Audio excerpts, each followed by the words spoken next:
After a holiday season unlike any other, we are now talking with Prisma Health this morning for a better idea of the impact that we're seeing here in the upstate. That's right. Here with us today to talk is Dr. Saria Saccocio, the hospital's ambulatory chief medical officer. Thank you so much for joining us this morning.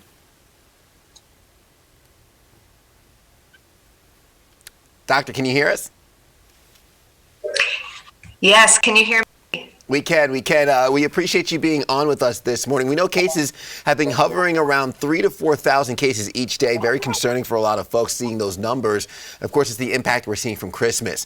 Do you think South Carolina has hit the peak of this impact quite yet?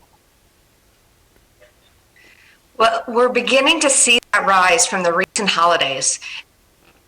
Social gathering are likely contributors to the increase in the cases. We're not yet at the unfortunately. It's anticipated that the cases will continue to surge throughout January and likely carry over into February. Wow, it's tough to hear that we're not quite to that peak yet. How are local hospitals doing right now as far as their capacity is concerned? We've seen a sudden tightening of capacity, including our intensive care unit.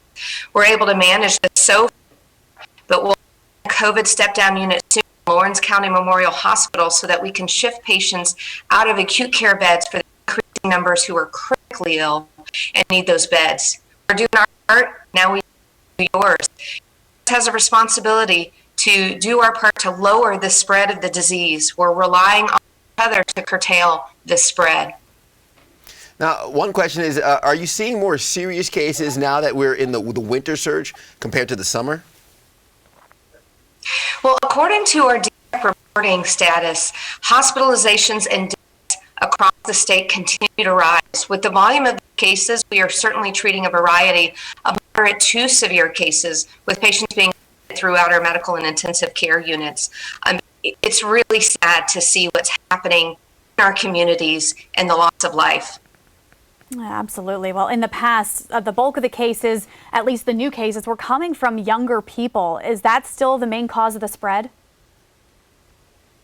Well, though we continue to see a high number of young people in that age group, across the board, all age groups are increasing at this time. And again, because of the gathering that we've seen over the holidays, this has contributed to this widespread of the disease. Yeah, now we know the vaccinations have been rolling out and they're coming in. Has that been very helpful in terms of just administering that to the staff? Have everyone received a dose yet?